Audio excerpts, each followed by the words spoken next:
I do not use epoxy resin. I use UV resin. I see a lot of people use epoxy resin. That is fine.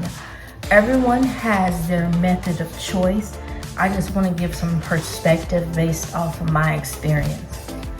All right, so I've done a lot of work with epoxy resin. When it comes to pens, I don't really understand why someone would use epoxy resin and put it on spinners. It takes a very long time for epoxy resin to cure.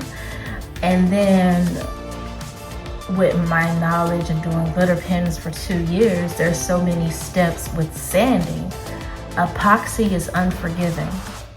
So if you accidentally get a lump, bump, clump, baby, it's nothing you can do about it. Nothing. UV resin cures literally within 10 minutes. I use sunlight. Even if it's cloudy, you can look on the directions. It will still cure, okay? Because it depends on UV.